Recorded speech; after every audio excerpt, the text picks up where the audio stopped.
Today we're continuing our series on an unhurried life. And the big idea for this series is a healthy heart walks at the pace of grace.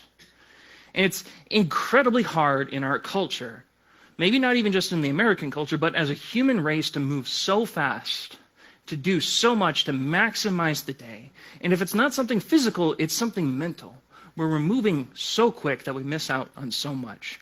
Alan Fadling, in his foreword right at the beginning, on top of the book, it says, we're learning to follow Jesus' rhythm of work and rest. And some of our goals for the series is we're learning to move at a slower pace to enjoy a relationship with God and with each other. We're understanding that we are not alone in what we are going through, and we're understanding that autopilot is not a sustainable way to live. We've seen this in a few ways so far. In the first week, we've learned to slow down and model Jesus' pace of grace. In the next week with Pastor Scott, we've learned to see our work as God's work and seeing a balance of work and rest. And last week, we've learned to resist temptation, especially as the solution might seem in regards to temptation to move as quick as you can through what is troubling you. But what God is calling you to do is slow down to His speed, to walk at the speed of love, and to see that He's got a bigger plan than trying to fix things now.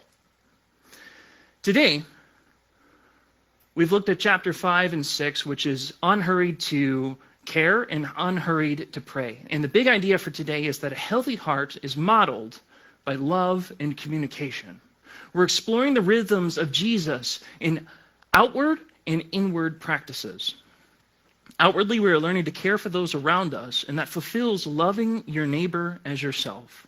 Inwardly, we're praying, which brings us into the natural communion our hearts desire with God, whether realized or not. Now, I've heard this phrase ever since I started work. Wherever you start in the workplace, whenever you communicate with an adult, you might get the response when you ask how you're doing. Somebody will say, just living the dream. Anybody guilty of that? I've probably said it once or twice, maybe multiple times. And I've learned to respond to that phrase with the question, is it a good dream? Let's rewind back to when you're a kid, or if you're still a kid in this room. What did you want to be while you were growing up? Feel free to shout something out. Rich, there you are. Anything else? Pilot, awesome. One more? Fireman, awesome. So what I wanted to be when I was growing up was Tintin. Anybody familiar with who Tintin is? It's a comic that turned into a show, which turned into a movie, and I used to watch it all the time on HBO when I was younger. It's this younger individual. He's probably in his teens or early adult, I forget. But shows you what kind of true fan I am, I suppose. I don't know his age. But anyways, I grew up watching him, and he was a reporter, and he would travel all over the world. He would see all sorts of different things, go on all kinds of adventures, and I used to think, if you're a reporter, you're going out on adventures. You're doing all kinds of crazy stuff, and as I grow older, I see reporters chasing after things that make people angry. It's sad. But I wanted to be Tintin. I wanted to be the guy that would go on adventures, see treasure, and fight all the bad guys, and do all this really cool stuff, solve all these puzzles. And as I grew older, the mystical nature of being Tintin died. I started to chase after the adventures in video games. I started to chase after the adventure in the workplace. I started to chase after the adventure in college. And as you start adding more and more stuff to your shoulders, it's as if the dream dies and just becomes just a dream. When it becomes a bad dream, it's like you're just living the dream. It's like this comic here. I've always found this one particularly funny. The guy's texting on his phone. His, I'm guessing, girlfriend or wife says, "Where are you?" He says, "Waiting for the bus." "Okay, hurry up." Waits faster. Oh.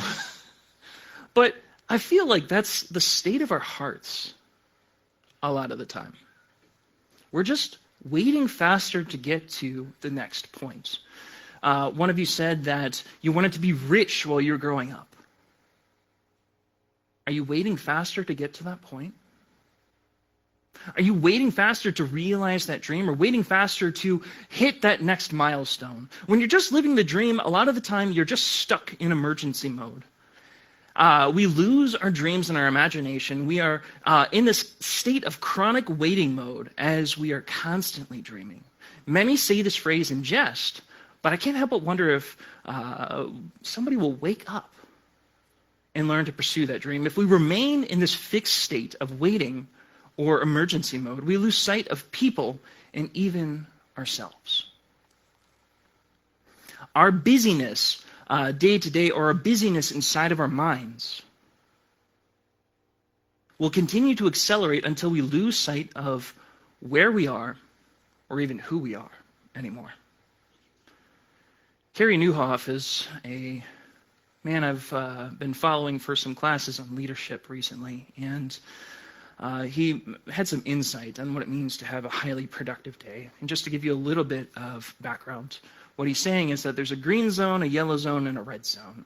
Green zone is your best time, and it says, his theory is that there's 3 to 5 hours out of your day where you'll get the most amount of work done. Your yellow zone is most of the day where you're active and distracted. Maybe that's all day for some. I feel like that's some days for me as well. And your red zone is when you're passive and disengaged. He suggests that those are times where you do things that don't require much brain power, or maybe work out during those times or go for a walk. One of the things that I found particularly interesting about this study that he's mentioned is the gray zone, though. It's the unknown and floating time.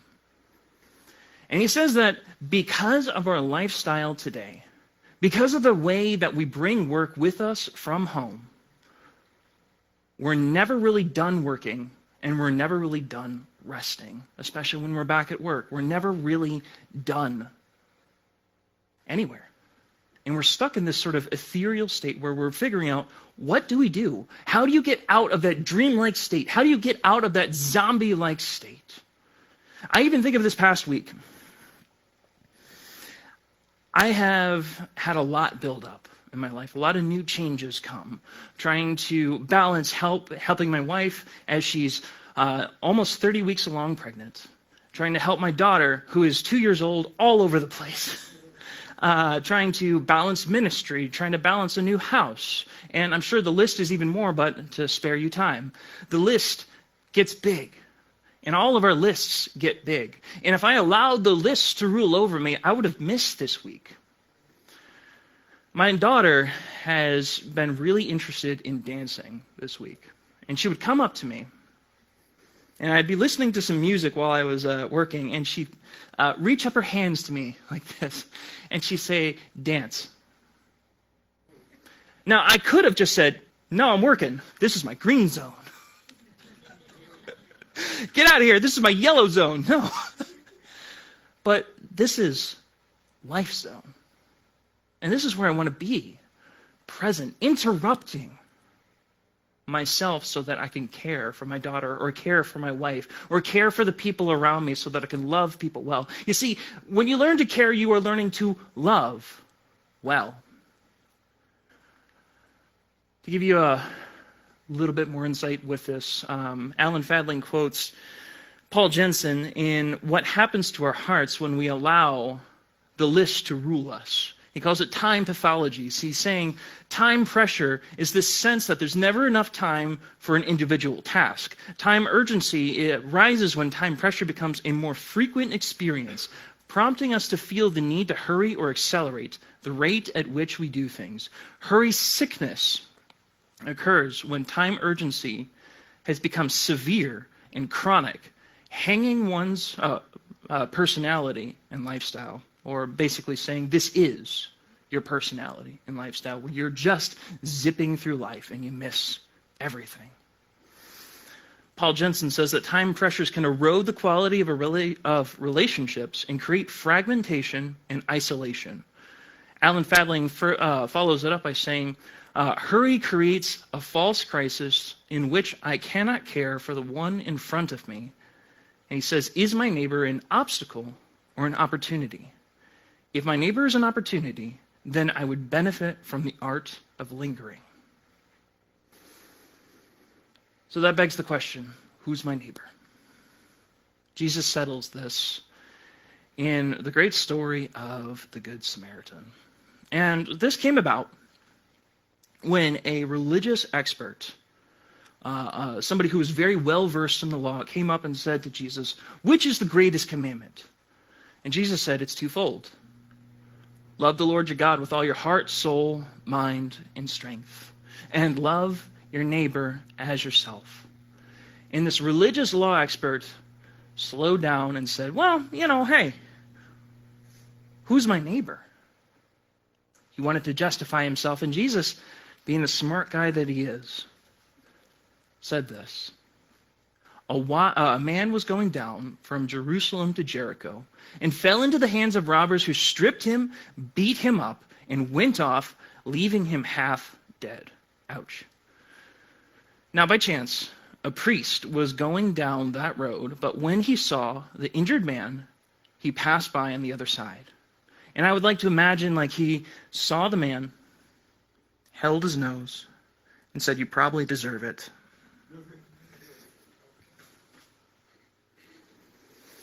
A Levite, too, when he came up to that place, saw him and passed by on the other side. And I like to picture that also, like maybe he didn't hold his nose, maybe he was a little bit more gracious, and he held his heart feeling so bad for him and said, I'll pray for you, buddy. Ain't gonna get anywhere with that. At least in that moment. I trust in prayer, but if you see somebody injured like that. But a Samaritan who was traveling came to where the injured man was. And when he saw him, he felt compassion for him. You see, the Jewish people and the Samaritan people hated each other. At any opportunity, curses would be thrown, rocks would be thrown, violence would be done. These people hated each other. It would be the most unlikely pair to help each other. But Jesus paints this story that the Samaritan is the good guy. The Samaritan, he went up to him and bandaged his wounds, pouring olive oil and wine on them. Then he put him on his own animal, brought him to an inn, took care of him. The next day he took out 2 silver coins and gave them to the innkeeper, saying, take care of him, and whatever else you spend, I will repay you when I come back this way. Jesus says then, which of these 3 do you think became a neighbor to the man who fell into the hands of the robbers? The expert of religious law said, the one who showed mercy to him. Couldn't even say the Samaritan. But Jesus doesn't correct him. Doesn't say, no, it was the Samaritan. He says, go and do likewise. Go and do likewise and show mercy to the one that you would least expect to show mercy to. And I think that's a beautiful picture of care. I think this is what love does to our hearts. It does something radical. It moves you outside of yourself. Because when you're in yourself, you lose perspective. When you're moving so fast, you can't even see the people around you, and most of the time you can't even see yourself. I think it's a shocking story when you see this in Jesus' time of the 2 possible heroes disregarding their duty. And instead, the least expected person takes the role of a hero when they should have been the one walking by. Now picture this with me. And close your eyes if you want to, if that helps you with storytelling. We're going to use a big example first. I want you to just picture this as a situation where you have fallen over and you cannot get up. Your leg is messed up. You're not moving anywhere. You don't have your phone with you, no wallet, no nothing. All you can do is call for help. You're in the middle of the city or in the middle of nowhere, and along comes by an ambulance. And they slow down, look out the window, and just shake their head. And zip on by. Next, in a car, or let's say they're walking, comes a pastor, and I pray it's never me in this situation. But I want you to picture how severe this is. A pastor comes by, sees you hurt, and says, I'm sorry, I got all these church functions to do. I got to go pray for all these other people. Hope you get better, buddy. But out of a local bar next door comes a heavily tattooed man, dressed in all black leather. And he looks mean as mean can get. But he looks at you and has compassion. That's how severe the story is. The least expected person to help chooses to help. And how Jesus paints the story looks like this. If you're to use the same analogy of the tattooed man, it's like the man sees you. Love looks long enough to be affected by what it sees. The man has pity. Love is willing to be affected and willing to act. The love goes to you. This man, if he goes to you, it looks like this. The love interrupts its own plans, takes time to investigate and to serve. The man bandages with oil and wine. So in this instance, maybe he doesn't have oil and wine when he comes out of the bar, but it would be like he takes out his phone, actually calls somebody who's willing to stop for an ambulance, like in an ambulance situation. Calls the ambulance, makes sure that they stop, makes sure that you get in, goes into the ambulance with you, pays for the ambulance fare, maybe even gives you his phone so you can call your loved ones. The man carried the injured to an inn. It's like love that doesn't measure in terms of time, but acts for another's sake. It'd be like this man stayed with you until you got completely better, made sure the doctors followed through with making sure you got better. The man stays overnight and gives 2 days' wages, make sure that it's like this man would pay for your entire hospital bill. The man plans a return trip. True care involves a follow-up and commitment. Now, this is a radical example. It's not a prescription of how to care for people. But what Jesus is painting with this is what love does. Love does not value the element of how much time it takes. It slows down and makes sure that it's seen through to the end. Love makes sure to see people. Love lingers enough so that somebody is truly cared for.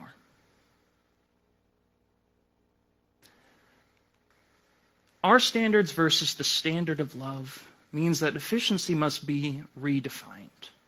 Gerald May says this: some people are so caught up in striving for efficiency that love seems like a luxury or even an obstacle to efficient functioning. Taken far enough, this makes for ominous prospect of people who are very unloving but very efficient in what they do. As we are increasingly caught by love, our usual standards of efficiency will take a beating. There are points where I may need to become a little less job efficient if I want to become more loving.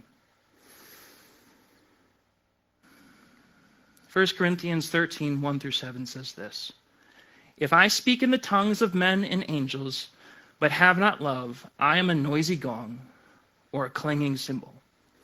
And if I have prophetic powers and understand all the mysteries and all the knowledge, if I got that big brain, and if I have all the faith and I can move mountains and do all the stuff, but don't have love, I'm nothing. If I give away all I have and if I deliver up my body to be burned, but have not love, I gain nothing. Love is patient. Love is kind. Love does not envy or boast. It is not arrogant or rude. It does not insist on its own way. It is not irritable or resentful. It does not rejoice at wrongdoing, but rejoices with the truth. Love bears all things, believes all things, hopes all things, and endures all things. Love is huge. But it also starts with learning to love the people around you with the things that you say and you do. Now, bear with me. I'm not a singer. I took two verses from two different songs, but I will say I'm a huge fan of hip hop. I really love a good verse that rhymes. I love a good beat. And I have followed this Christian hip-hop artist for a while named NF. I don't know if you guys are familiar with him at all. But he's written this big journey where he's struggled with a lot of mental disorders like obsessive compulsive disorder and anxiety and depression. He's lived a very hard life with his stepfather abusing him and his mother dying early of opioid overdose. And he writes about his process, his journey up to this point.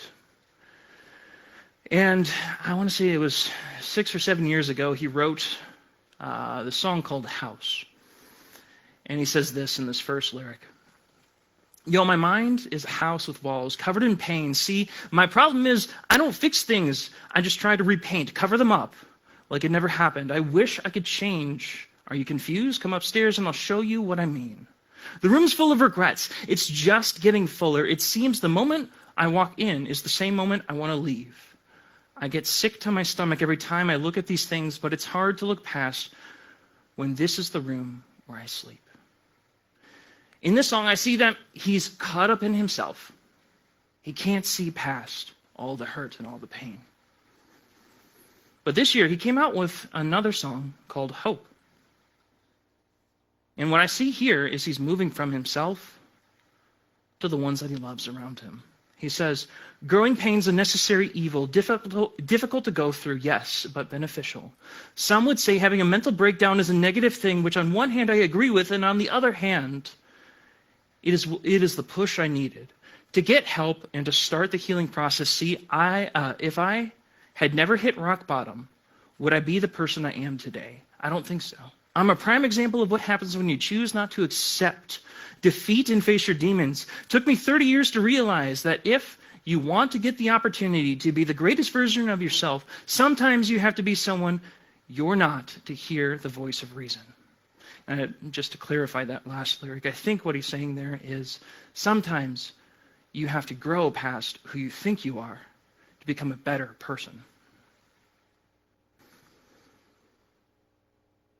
He concludes this part by saying, having kids will make you really take a step back and look in the mirror.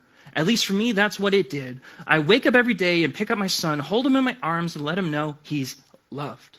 Standing by the window questioning if dad will ever show up isn't something that he's going to have to worry about. Don't get it twisted. This isn't a shot, Mama, I forgive you. I just don't want him to grow up thinking that he'll never be enough. What I like about this is that it took a lot for him to realize that he's not ruled by the anxiety, he's not ruled by the depression, he's not ruled by the anger, he's not ruled by the hurt, he's not ruled by the sickness, he's not ruled by the pain in the past that we all get caught up in. At some different stages of our life, we get caught up in something. It took caring for his son and caring for his family, learning to love people, learning to love your neighbor. Your neighbor is defined by the people who you're in proximity with. Your family, your friends, your coworkers, the people at the grocery store, anybody that you walk by. If you have the opportunity to care for them, this is your chance to fulfill Jesus' law of loving your neighbor as yourself. It's the first step in this. But again, it begs the question, how do you do it? Because again, we're still troubled by all the difficult things in our life. It's one thing to do things on the outside, but how do you address what's on the inside? How do you address it? Can you really just do your best? Jesus invites us to something different, and I would argue that it's not possible to just do your best. W.F. Adams is C.S. Lewis's spiritual director for a time in his life. This is quoted from An Unhurried Life as well. He says, "We can advance along the road to perfection only by closely walking with Jesus. As we watch his way of dealing with the countless problems and troubles that beset his life, we achieve wisdom as to how to meet our own. But to walk with Jesus is to walk with a slow, unhurried pace. Hurry is the death of prayer." and only impedes and spoils our work. It never advances it. Now, whether you want to raise your hand or not, do any of you have difficulty fitting in prayer during your day? You don't have to raise your hand, but with our growing lists, it's really easy to let prayer slip by. It's really easy just to zip through your day, and then maybe at the end of the day, if you remember, say, hey, God, thanks for today. Help me with this thing that's going on, and, amen, good night. That's tough. I will not pretend I am just as guilty or just as troubled by finding time to pray as my list grows. It is a reminder, it is a muscle that you build. But I think what I find encouraging is Jesus didn't do it by himself either. You might say, of course, Jesus is God. He's got this. Of course, he'll be fine. But all throughout the Gospels, Jesus was in constant prayer. He was constantly in communion with God. He was constantly in connection with the Father. Rising in the morning, Mark 1:35 says, very early in the morning, while it was still dark, Jesus got up, left the house, and went to a solitary place where he prayed. Luke 4:42, at daybreak, Jesus went to a solitary place. The people were looking for him, and when they came to where he was, they tried to keep him from leaving them. Luke 5:16, but Jesus often withdrew to lonely places and prayed. A lot of activity in the morning, and we see that he spends time alone. He spends intentional time, and he relies on the Father. He has communion with the Father, and honestly, this is a regular practice, and the question is begged. How would you describe your practice?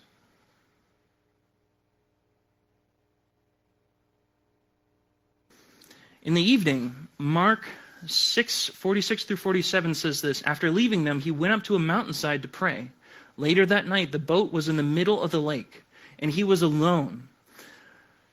Luke 6:12 through 13, one of those days, Jesus went out to a mountainside to pray and spent the night praying to God. When morning came, he called the disciples to him and chose 12 of them, whom he also designated apostles.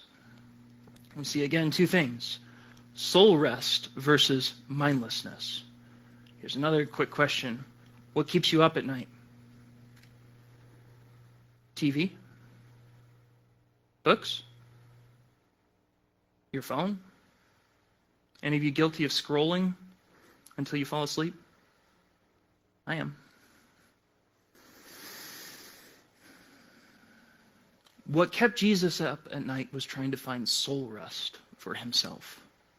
To be in communion with the Father, to build a regular practice where he was filled up on the inside as he was excruciatingly busy on the outside, loving people around him, showing compassion, sharing the kingdom message. Jesus' rhythm looks like this. When very little activity was going on, he would often go out to pray. How often? Very often. It was a regular habit. Where? Most of the time, remote places. With whom? Most of the time alone. Sometimes with his disciples, but most of the time, again, with the core three,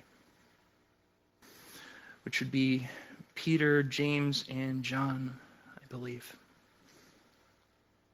How long? Hard to say. Sometimes it would be all night for major decisions. But what you see with this rhythm is that he's building a practice. He's building a mode and a way to live well.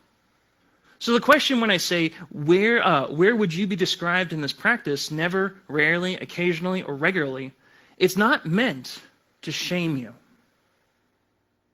It's meant to help you see where your heart is and where you need to grow. Prayer, what it does is it builds a conversation with God. And, prayer's a funny thing. Because a lot of the time when we think of prayer, we think, it's just, hey, thanks God, and, I need all this stuff in my life, I'm hurting, and, thanks for being a good God. Amen. It's really easy to pray like that. But there's a bigger picture. You see, to start this, I want you to see that communication is key. Prayer is staying connected with the creator of everything. We do ourselves harm by not staying in connection. For example, the workplace is greatly devastated by the lack of communication. Have any of you ever taken a workplace survey? I've taken many. And every time, the top problem I see way up at the top of the list is lack of communication. And you think that's the easiest thing to solve. Just talk to me. Just tell me what's going on. Tell me what the big changes are. Keep me in connection. I don't care if it's email. I don't care if it's phone or face-to-face. Just tell me what's going on. But the problem lingers. Communication is a problem. It's a problem for everyone. And when it comes to prayer, it's equally a problem. Relationships are destroyed by lack of communication. Love is stifled by the lack of communication. If I told you, hey, if you're not married or if you're not in a dating relationship, go out and hurry up and love somebody. Does that make sense? Or if you're married or you're in a relationship, say, love me faster. Doesn't make sense. God is always reaching out to us, and he's always listening. He wants a relationship with us. And we may come with requests and petitions, which God may say, yeah, we'll do that. Or, no, that's not the right plan I have for you. Or maybe he'll even say, wait. But the bigger picture is that prayer is bigger than our requests. Praying is more than the request. It is thanksgiving. It is celebration about the great things in life. It is exalting God for the good God that he is. It is talking with him. Be real with him. Read any of the Psalms and you'll see how raw the Psalms are. It's walking with God. It's enjoying the journey that we're on with our Abba. And I use the word Abba very intentionally here. A lot of people will describe Abba as, it's the modern equivalent of the word daddy. Maybe. But it's more than that. It is perfect love and perfect obedience. It is bringing our all to God and listening to where he would have us go. And it also is understanding that God is consistent. He never fails. We may have expectations, but his expectation is perfect. His will is perfect. His way is perfect. Where we may fail, he is good. And when we call him Abba, it's understanding a deep familial connection with him and that he loves us to such an extreme that he would send his son himself to die on the cross for us. Now, what that means, again, is that when he died on the cross, he died and was punished with our sin, with everything that we say, do, and think that is against God. That it comes from a distorted heart. And when he died on the cross, he died with that punishment. And when he rose from the grave, he left that dead. And what we believe in is that Jesus is a victor over that. He paid for that punishment for us.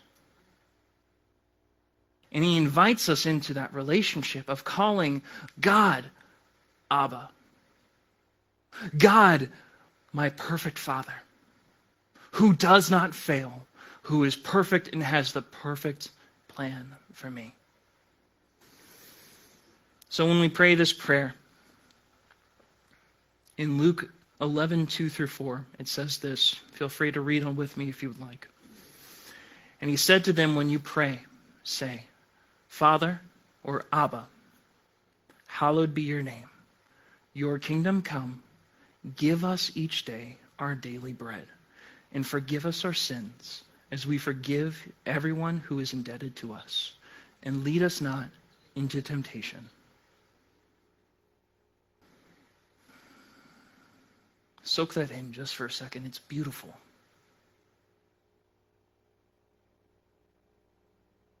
Our Abba is good.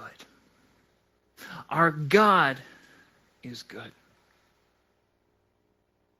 The big idea again today is that a healthy heart is modeled by love and communication. Love is coming from the outward expression of caring for those around you in fulfilling that your neighbor, that you should love your neighbor as yourself. Because again, it's easy to love yourself. And you might cry, I've got all this baggage. I've got all this hurt.